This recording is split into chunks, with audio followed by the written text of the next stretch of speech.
Stuck shed on a reptile is a very common issue. Thankfully, it is typically a very easy issue, but sometimes it can be overlooked, and that is when it can become a very serious problem. Today, we're going to show you not only how to deal with and remove stuck shed, but we're going to talk about how to diagnose why it happened in the first place and how to prevent it from happening, hopefully again in the future. Specifically, we're going to be talking about ball pythons. Now, Gwen here does not have stuck shed, but we do have footage of a snake that does have stuck shed. But first, we're going to start by showing you how to remove the shed from your snake that already has it on there. So obviously this particular snake, I was going through my hatchling racks. Usually I have no issue, I keep it very moist in there, but occasionally I do have an issue. And this one was not great, but it didn't get any sensitive areas, thankfully. We show here, I'm kind of trying to pick at it just a teensy bit here, and obviously this mostly is affecting the entire back of the snake along the spine. It gets close to the neck, I think here, but does not go onto the head. Once it's on the head or over the eyes, that's when you got to take a little bit more care and caution. So first off, I want to show you the direction you should move in, and you should always move from head down to tail, not from tail to head. And as you can see here on the one that I had, there's a decent chunk hanging off its tail. It's very tempting to kind of start there. It almost looks like little wings off of its tail actually. But the reason you don't want to do that and you want to work down is because their scales lie going into the direction of their tail. If you're pulling it up, it's not going to kill them obviously, but it's not likely to be very comfortable. And you can see in this girl here, which by the way is a available GHI orange stream, I believe she's spot nose as well, het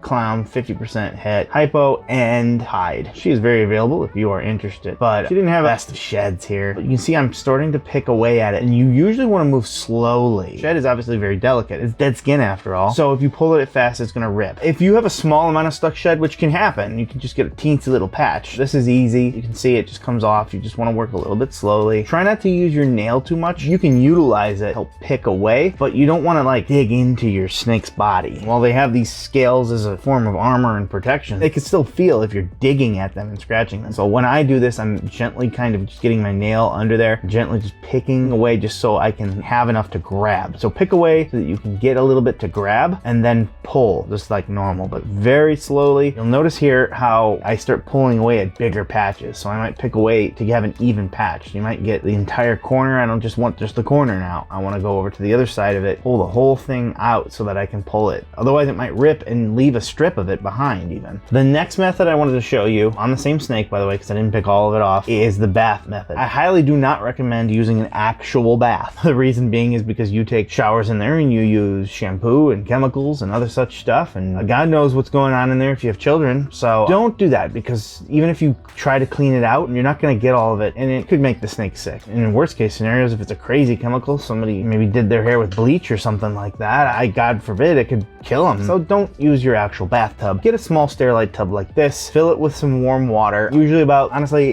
85-ish degrees, something comfortable to the touch, but make sure it's on the warmer side because it's going to get cooler as the animal soaks in it. If it is a very, very bad shed, you probably want to leave them in the tub there with the lid on and locked for maybe up to about 20 minutes. This way, the animal has enough time to soak, move around, they'll kind of swim around. It's very important that you don't fill it too high. While snakes can hold their breath, you could drown them eventually, and leaving them in there for 20 minutes is just not ideal if they're unable to get their heads up out of the water. So you want it to go over their backs just a little bit so they can kind of swim around. I believe actually I filled it up a little too high in this video, but I didn't soak them for 20 full minutes. It flaked off very quickly. You saw how much longer I struggled picking away at it versus when I simply soaked them for a couple minutes. Obviously in cases of very bad sheds, you probably want to let them soak for 20 minutes and then start to slowly move that off. I've seen some sheds where you are actually shedding the snake and you can take your entire hand and move it down on the animal and start to just peel it off. Some sort of weird satisfying type thing to help the snake shed. Now obviously if a snake is shedding naturally, you shouldn't do that, but in this case you do need to assist and step in when the shed is stuck on them. Now while Gwen is not in shed, the reason I'm using Gwen today is to show you how to get shed off of a sensitive area. That would be the face and the eyes. Gwen does not necessarily mind his face being touched and whatnot, but the caveat here is that most snakes, ball pythons especially, do not very much care for their head being touched. They are what you call head shy. It is very difficult to work these areas, and they are very sensitive, mind you. So you don't want to be messing around near the face or the eyes for a snake that's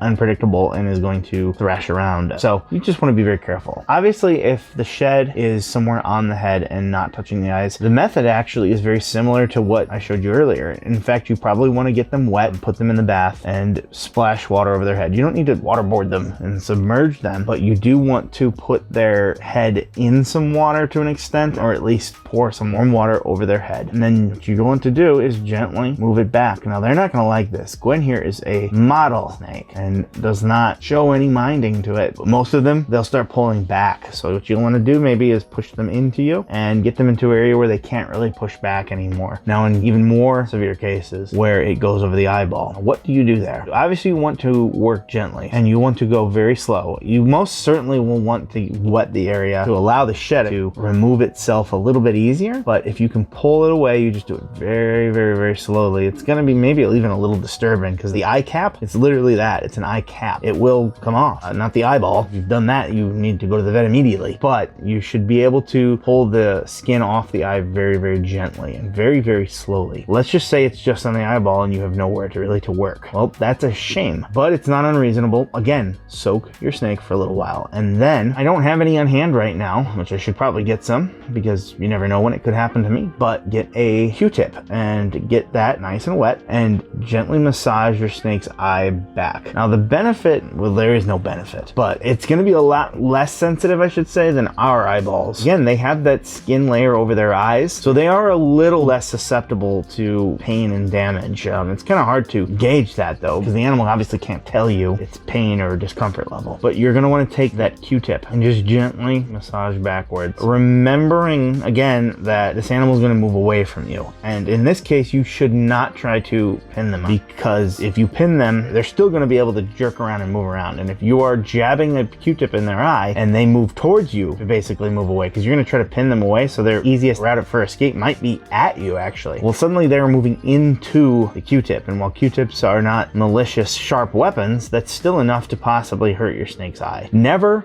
ever use anything except a Q-tip.